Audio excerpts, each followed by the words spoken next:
बोले सियापति रामचंद्र की जय। श्री गणेशाय नमः। तो राम राम दोस्तों, आज हम श्री रामचरितमानस के मास पारायण के 20वें विश्राम को शुरू करेंगे। अभी तक हमने श्री रामचरितमानस के अयोध्या कांड के मास पारायण के 19वें विश्राम को पढ़ा है, जाना है। और उसमें जाना है कि भरत जी कैसे श्री राम जी के वियोग में और लक्ष्मण जी और माता सीता जी को लेने के लिए जंगल चल पड़ते हैं। उनके साथ उनकी चारों माताएं और बहुत से लोग हैं। फिर वह आकर श्री राम जी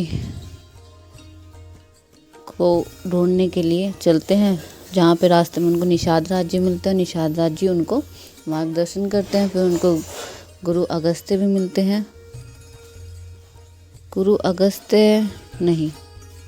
गुरु भारद्वाज, ऋषि भारद्वाज जी भी मिलते हैं। ऋषि भारद्वाज जी भी उनका मार्गदर्शन करते हैं और उनको समझाते हैं काफ़ी कई प्रकार से, और उनके लिए रहने का ठहरने की व्यवस्था भी करते हैं। तो आइए सुनते हैं आगे के सारांश।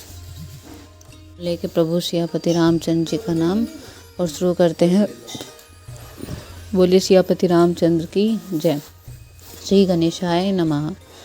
तो प्रातःकाल भरत जी ने तीर्थराज में स्नान किया और समाज सहित मुनियों को शीश नवाकर और ऋषियों की आज्ञा तथा आशीर्वाद को शीश नवाकर चढ़ाकर दंडवत करके बहुत सी विनती की। तदनंतर रास्ते की पहचान को रखने वाले कुशल पथ दर्शकों के साथ सब लोगों को लेते हुए भरत जी चित्रकूट चित्त में लगाए चले। भरत जी राम सखा गुह के हाथ में हाथ दिए हुए ऐसे जा रहे हैं मानो साक्षात प्रेम ही शरीर धारण किए हुए हो। न तो उनके पैरों में जूते हैं, न सिर पर छाया है।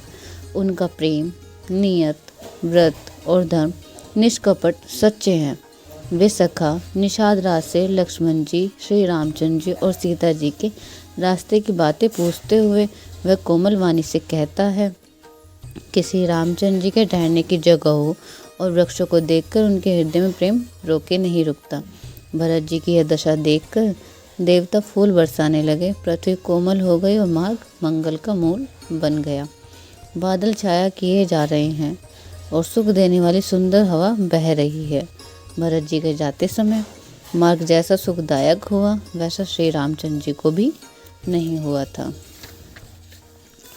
रास्ते में असंख्य जड़ चेतन जीव थे, जिनमें से जिनको प्रभु श्री रामचंद्र जी को देखा अथवा जिन्होंने प्रभु श्री रामचंद्र जी को देखा वे सब उसी समय परम पद के अधिकारी हो गए। परंतु अब भरत जी के दर्शन को उनका भव जन्म मरण रूपी रोग मिटा ही दिया।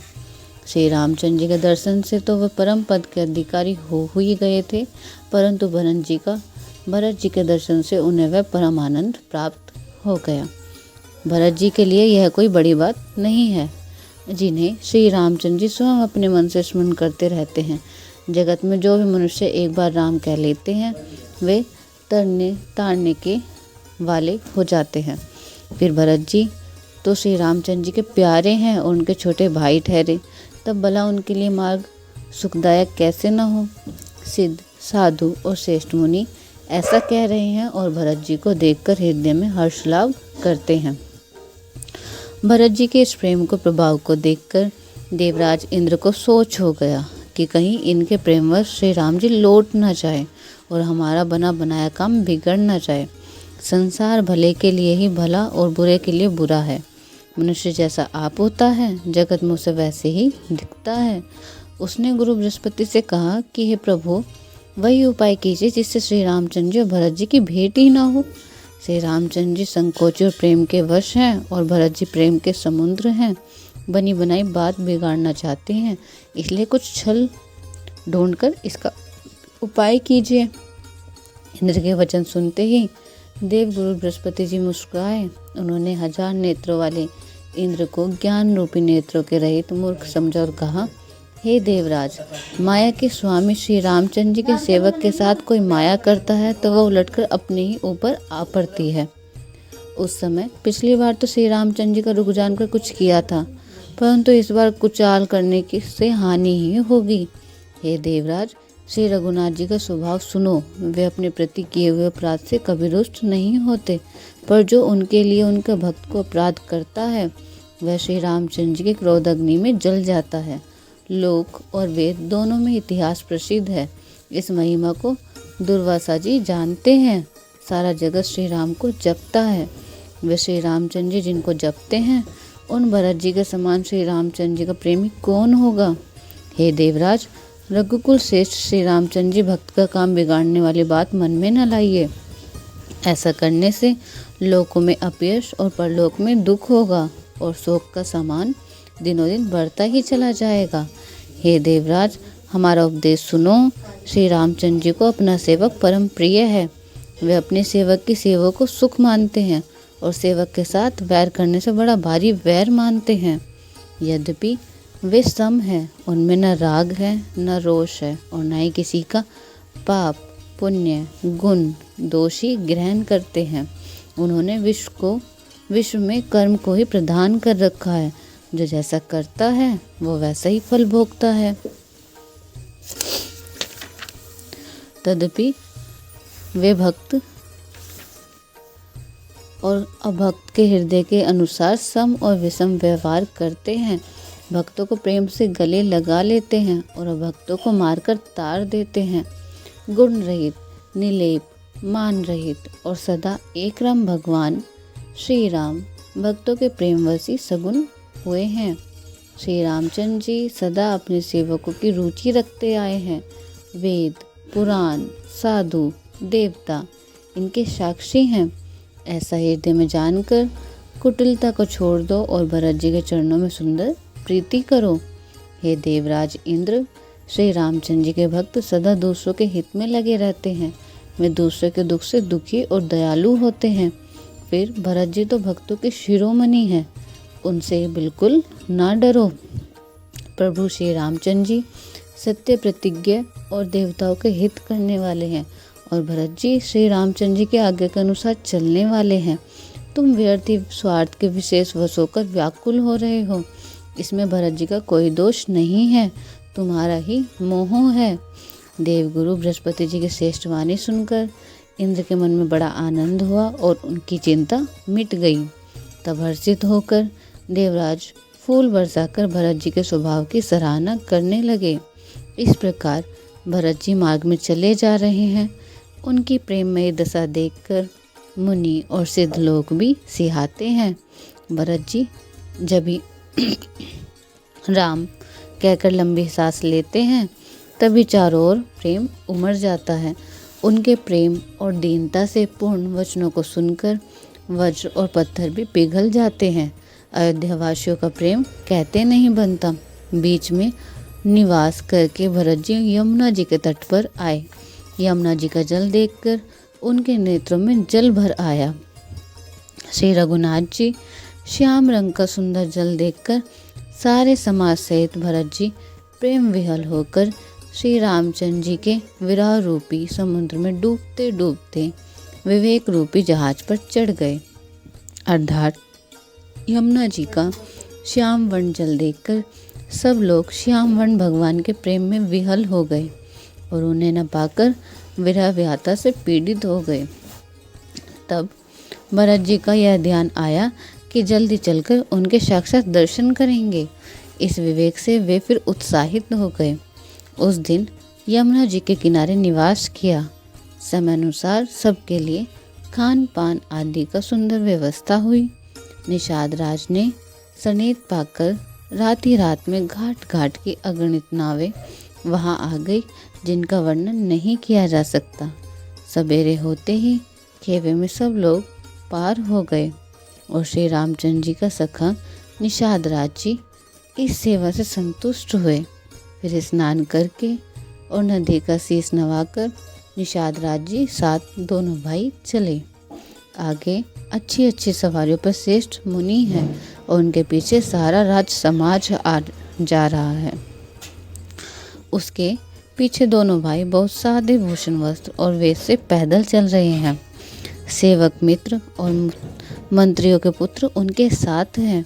लक्ष्मण, सीता जी और श्री रघुनाथ जी का स्मरण करते जा रहे हैं।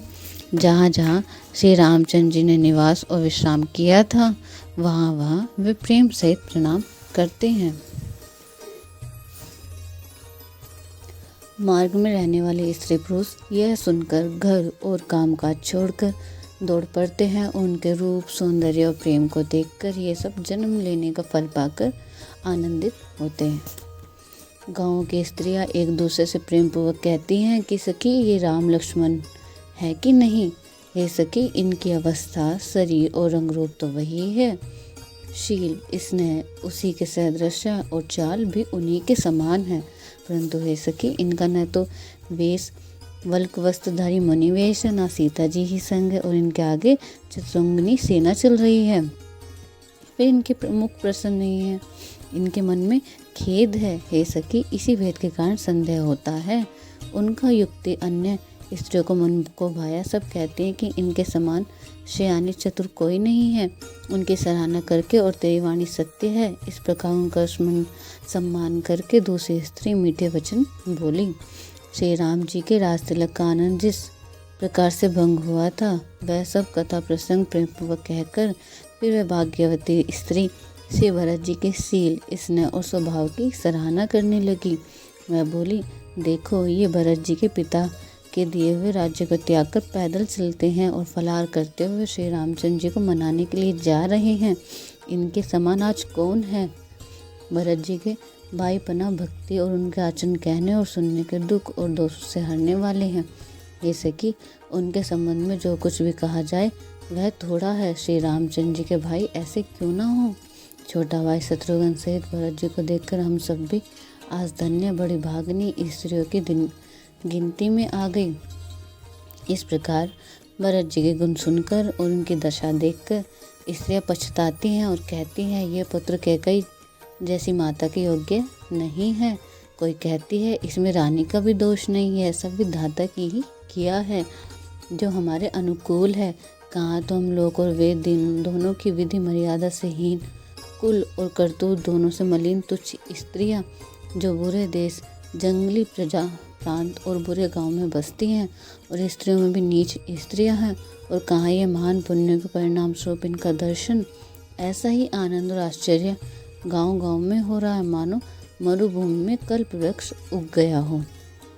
भरत जी के रूप को देखते ही रास्ते में रहने वाले लोगों को भाग्य खुल गए, मानो देव योग से सिंगली द्वीप के बसने वालों को तीर्थराज प्रयाग सुलभ हो गया हो। इस प्रकार अपने गुणों से रहित श्री रामचंद्र जी के गुणों की कथा सुनते और श्री रघुनाथ जी के स्मरण करते हुए भरत जी चले जा रहे हैं। वे तीर्थ देखकर स्नान और मुनियों का आश्रम तथा देवताओं के मंदिर देखकर प्रणाम करते हैं और मन ही मन यह वरदान मांगते हैं कि सीताराम जी के चरण कमलों का प्रेम हो। मार्ग में भील, कोल आदि वनवासी तथा वानप्रस्थ ब्रह्मचारी, सन्यासी और विरक्त मिलते हैं। उनमें से जिस से प्रणाम करके पूछते हैं कि लक्ष्मण जी, श्री सीता जी और जानकी जी किस वन में हैं, वे प्रभु के सब समाचार कहते हैं और भरत जी को देखकर जन्म का फल पाते हैं। जो लोग कहते हैं कि हमने उनको कुशलपूर्वक देखा है, उनको वे श्री राम लक्ष्मण के समान ही प्यारा मानते हैं। इस प्रकार सबसे सुंदर वाणी से पूछते और श्री रामचंद्र जी के वनवास की कहानी सुनते जाते हैं। उस दिन वहीं ठहरकर दूसरे दिन प्रातःकाल ही श्री रघुनाथ जी का स्मरण करके चले। साथ के सब लोग भी भरत जी के समान ही श्री रामचंद्र जी के दर्शन के लालसा से लगे हुए हैं। सबको मंगल सूचक शकुन हो रहे हैं। सुख देने वाले पुरुषों के दाहिने और स्त्रियों के बाएं नेत्र और भुजाएं फड़क रही हैं। समाज सहित भरत जी का उत्साह हो रहा है कि श्री रामचंद्र जी मिलेंगे और दुखों का दाम मिट जाएगा। जिसके जी में जैसा वो वैसा ही मनोरथ करता है। सब स्नेह रूपी मदिरा से छके प्रेम में मतवाले चले जा रहे हैं। अंग शिथिल है, रास्ते में पैर डगमगा रहे हैं और प्रेमवश विहल वचन बोल रहे हैं। राम सखा निषाद राज्य उसी समय स्वाभाविक ही सुहावना पर्वत शिरोमणि कादम्बगिरी दिखलाया, जिसके निकट ही प्रियस्वनी नदी के तट पर सीता जी समेत दोनों भाई निवास करते हैं। सब लोग उस पर्वत को देखकर जानकी जीवन श्री रामचंद्र जी की जय हो ऐसा कहकर दंडवत प्रणाम करते हैं। राज समाज प्रेम में ऐसा मग्न है मानो श्री रघुनाथ जी अयोध्या की ओर लौट चले हों। भरत जी उस समय जैसा प्रेम था वैसा शेष जी भी नहीं कह सकते। कवि के लिए तो वह वैसे ही अगम है जैसे आहता और ममता से मलिन मनुष्यों के लिए ब्रह्म आनंद। सब लोग श्री रामचंद्र जी के प्रेम के मारे शिथिल होने के कारण सूर्यास्त होने तक दिन भर में 2 ही कोस चल पाए और जल स्थल का सुपास देखकर रात को वहीं बिना खाए पिए ही रह गए। रात बीतने पर श्री रघुनाथ जी के प्रेमी भरत जी आगे गमन किया। उधर श्री रामचंद्र जी के रात शेष रहते ही जागे। रात को सीता जी ने ऐसा स्वप्न देखा जिसे वे श्री रामचंद्र जी को सुनाने लगी, मानो समाज सहित भरत जी वहाँ आए हों। प्रभु के वियोग की अग्नि से उनका शरीर संतप्त है। सभी लोग मन में उदासहीन और दुखी हैं। सासों की दूसरों ही सूरत देखी। सीता जी का स्वप्न सुनकर श्री रामचंद्र जी के नेत्रों में जल भर आया और सबको सोच से छुड़ा देने वाले प्रभु स्वयं भी सोच के वश हो गए और बोले, लक्ष्मण, यह स्वप्न अच्छा नहीं है। कोई भूषण कुसमाचार बहुत ही बुरी खबर सुनावेगा। ऐसा कहकर उन्होंने भाई सहित स्नान किया और त्रिपुरारी महादेव जी का पूजन करके साधुओं का सम्मान किया। देवताओं का सम्मान और मुनियों की वंदना करके श्री रामचंद्र जी बैठ गए और उत्तर दिशा की ओर देखने लगे। आकाश में धूल छा रही है। बहुत से पक्षी और पशु व्याकुल होकर भागे हुए प्रभु के आश्रम की ओर आ रहे हैं। तुलसीदास जी कहते हैं कि प्रभु श्री रामचंद्र जी यह देखकर उठे और सोचने लगे कि क्या कारण है। वे चित्त में आश्चर्ययुक्त हो गए। उसी समय कीलों ने आकर सब समाचार कहे। तुलसीदास जी कहते हैं कि सुंदर मंगल वचन सुनते ही श्री रामचंद्र जी के मन में बड़ा आनंद हुआ। सही में पुलकावली छा गई और शरद ऋतु के कमल के समान नेत्रों में प्रेमांसुओं के भर गए। सीतापति श्री रामचंद्र जी के पुनः सोच के वश हो गए कि भरत के आने का क्या कारण है। फिर एक ने आकर कहा कि उनके साथ में बड़ी भारी चतुरंगिनी सेना भी है। यह सुनकर श्री रामचंद्र जी को अत्यंत सोच हुआ। इधर तो पिता के वचन, इधर भाई भरत जी का संकोच। भरत जी के स्वभाव को मन में समझकर तो प्रभु श्री रामचंद्र जी चित्त को ठहराने के लिए कोई स्थान ही नहीं पाते हैं। तब यह जानकर समाधान हो गए कि भरत साधु और सयाने हैं और तथा मेरे कहने में आज्ञाकारी हैं। लक्ष्मण जी ने देखा कि प्रभु श्री रामचंद्र जी के हृदय में चिंता है तो समय के अनुसार अपना नीतियुक्त विचार करने लगे। हे स्वामी, आपके बिना ही पूछे मैं कुछ कहता हूँ। सेवक समझकर ठिठाई करने से ठीक नहीं समझा जाता, अर्थात आप पूछे तब मैं कहूँ, ऐसा अवसर नहीं है, इसलिए मेरा कहना ठिठाई नहीं होगा। हे स्वामी, आप सर्वज्ञ शिरोमणि हैं, सब जानते हैं। मैं सेवक तो अपनी समझ की बात कहता हूँ। हे नाथ, आप परम सुखद, बिना ही कारण के परम हित करने वाले, सरल हृदय तथा शील और स्नेह के भंडार हैं। आपका सभी व प्रेम और विश्वास है और अपने हृदय में सबको अपने ही समान जानते हो। परंतु मूढ़ विषयी जीव प्रभुता पाकर मोहवश अपने असली स्वरूप को प्रकट कर देते हैं। भरत नीतिपरायण, साधु और चतुर हैं तथा आपके चरणों के उनका प्रेम है। इन सबको सारा जगत जानता है। वे भरत भी आज श्री रामचंद्र जी के आपका पद, सिंहासन या अधिकार पाकर धर्म की मर्यादाओं को मिटाकर चलते हैं। कुटिल खोटे भाई सर भरत कुछ समय देखकर यह जानकर कि राम जी वनवास में अकेले हैं, असहाय हैं, अपने मन में बुरा विचार करके समाज जोड़कर राज्य को निष्कंटक करने के लिए यहाँ आए हैं। करोड़ों प्रकार की कुटिलताएं रचकर सेना बटोरकर दोनों भाई आए हैं। यदि इनके हृदय में कपट और कुचाल न होती तो रथ, घोड़े और हाथियों की कतार के समय किसे सुहाती। परंतु भरत के व्यर्थ कौन दोष दे। राजपद पा जाने पर सारा जगत ही मतवाला पागल हो जाता है। चंद्रमा गुरु पत्नीगामी हुआ। राजा 900 ब्राह्मणों की पालकी पर चढ़ा और राजा वेन के समान निष्ठ तो कोई नहीं होगा जो लोक और वेद से दोनों से विमुख हो गया। सहस्त्रबाहु, देवराजेंद्र और त्रिशंक आदि किसको राजमन ने कलंक नहीं किया। भरत ने यह उपाय उचित ही किया है, क्योंकि शत्रु और जिनको कभी जरा भी शेष नहीं रखना चाहिए। हाँ, भरत ने एक बात अच्छी नहीं की, जो राम को असहाय जानकर उनका निरादर किया। पर आज संग्राम में श्री रामचंद्र का क्रोधपूर्ण मुख देखकर यह बात भी उनको समझ में विशेष रूप से आ जाएगी, अर्थात इस निरादर का फल भी वे अच्छी तरह पा जाएंगे।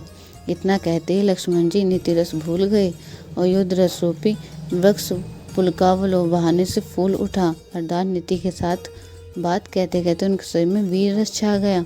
वे प्रभु श्री रामचंद्र जी के चरणों की वंदना करके चरण रज को सिर पर रखकर सच्चा और स्वाभाविक बल कहते हुए बोले, हे नाथ, मेरा कहना अनुचित न मानिए। भरत ने हमें कम नहीं प्रचारा है, हमारे साथ कम छेड़छाड़ नहीं की है। आखिर कहाँ तक सहा जाए और मन मारे रहा जाए, जब स्वामी हमारे साथ हैं और धनुष हमारे हाथ है। क्षत्रिय जाति, रघुकुल में जन्म और फिर मैं श्री रामचंद्र जी का अनुगामी सेवक हूँ, यह जगत जानता है। फिर भला कैसे सहा जाए।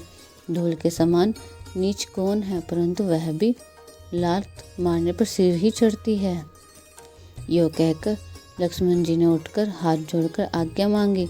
मानो वीर रस सोते जाग उठा हो, सिर पर जटा बांधकर कमर में तरकस कस लिया और धनुष को सजाकर तथा बाणों को हाथ में लेकर कहा, आज मैं श्री रामचंद्र जी का सेवक होने का यश लूं और भरत को संग्राम में शिक्षा दूं। श्री रामचंद्र जी के निरादर का फल पाकर दोनों भाई सर भरत शत्रुघ्न रणसैया पर सोवे।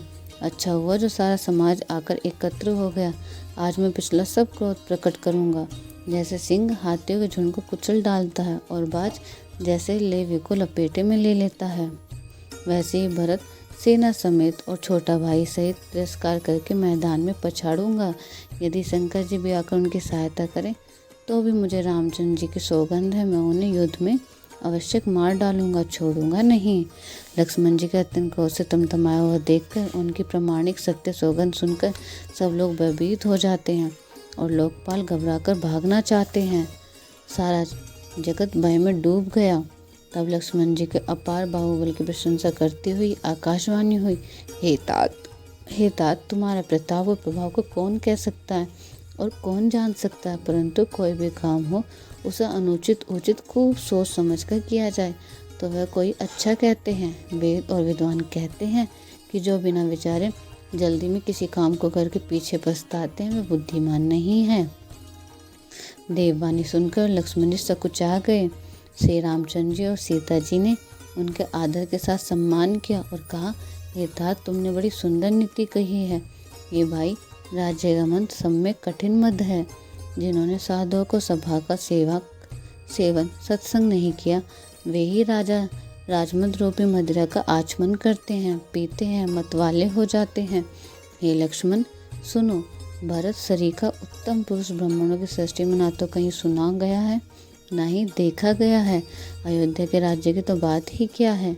ब्रह्मा, विष्णु और महादेव का पद पाकर भी भरत को राज्य का मत नहीं होने का। क्या कभी कांची का बूंदों से क्षीर समुद्र नष्ट हो गया? फट सकता है। अंधकार के चाहे मध्य के सूर्य को निगल जाए, आकाश चाहे बादलों में समाकर मिल जाए, गो के खुर इतने जल में अगस्त्य रूपी डूब जाए, अगस्त्य जी डूब जाए और पृथ्वी चाहे अपने स्वाभाविक क्षमा सहनशीलता को छोड़ दे, मच्छर की फूंक से चाहे सुमेरु उड़ जाए, परंतु हे भाई, भरत को राजमत कभी नहीं हो सकता। हे लक्ष्मण, मैं तुम्हारी शपथ और पिता की सौगंध खाकर कहता हूँ, भरत के समान पवित्र और उत्तम भाई संसार में नहीं है। हे तात, गुण रूपी दूध और अवगुण रूपी जल को मिलाकर विधाता ने इस दृश्य प्रपंच जगत को रचता है, परंतु भरत ने सूर्यवंश रूपी तालाब में हंस रूप जन्म लेकर गुण और दोष का विभाग कर दिया, दोनों अलग अलग कर दिया। गुण रूपी दूध को ग्रहण कर और अवगुण रूपी जल को त्याग कर भरत ने अपने यश रूपी जगत में उजियाला कर दिया। भरत जी के गुण, शील और स्वभाव को कहते कहते श्री रघुनाथ जी प्रेम समुद्र में मग्न हो गए। श्री रामचंद्र जी की वाणी सुनकर और भरत जी का उनका प्रेम देखकर समस्त देवता उनकी सराहना करने लगे और कहने लगे कि श्री रामचंद्र जी के समान कृपा के धाम प्रभु और कौन है। यदि जगत में भरत का जन्म न होता तो पृथ्वी पर संपूर्ण धर्मों की दूरी का कौन धारण करता। हे रघुनाथ जी, कवि कुल के लिए अगम, उनकी कल्पना से अतीत भरत जी के गुणों की कथा आपके सिवा और कौन जान सकता है। लक्ष्मण जी, श्री रामचंद्र जी और सीता जी देवताओं की वाणी सुनकर अत्यंत सुख पाया, जो वर्णन नहीं किया जा सकता। यहाँ भरत जी सारे समाज के साथ पवित्र मंदाकिनी में स्नान किया, फिर सबको नदी के समीप ठहराया तथा माता गुरु और मंत्री की आज्ञा मांगकर निषाद राज्य और शत्रुघ्न को साथ लेकर भरत जी वहाँ को चले जहाँ श्री सीता जी और श्री रघुनाथ जी थे।